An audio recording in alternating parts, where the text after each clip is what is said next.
दौरा सिपुली के लाई।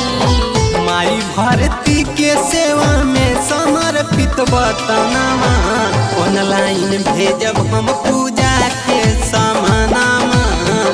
ऑनलाइन भेजब हम पूजा के सामानामा।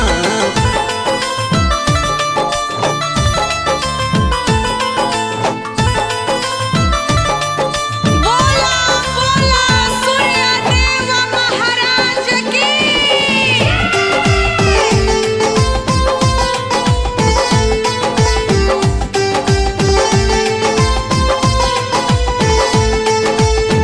बबुओ बाटे छोटी चूटी बूढ़ी बूढ़ापा मम्मी हो। देवो अकेले अर्घ तोहार खली बड़ा कमी हो।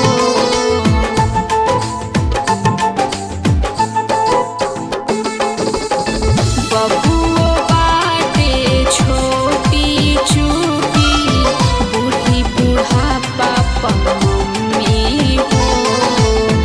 देवो अकेले अर्घ तोहार खली बड़ा कमी हो।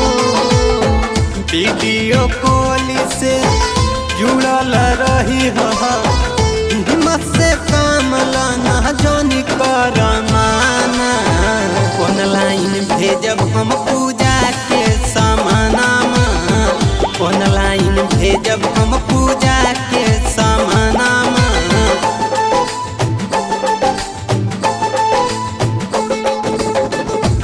बोला बोला छठी मैया की।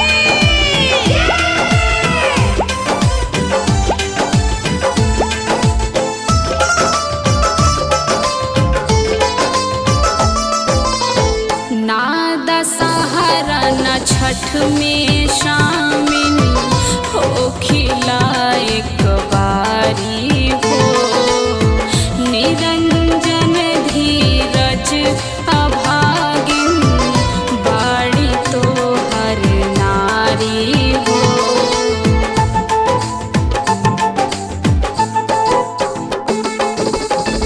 ना दिवाली न छठ में शामिल हो खिला एक बारी हो। निरंजन धीरज अभागिन बाड़ी तो हर नारी हो। छोट बात जानी बोला ये धनिया सबसे बढ़ के है होला वतना। ऑनलाइन भेजब हम पूजा के सामानामा। ऑनलाइन भेजब हम पूजा के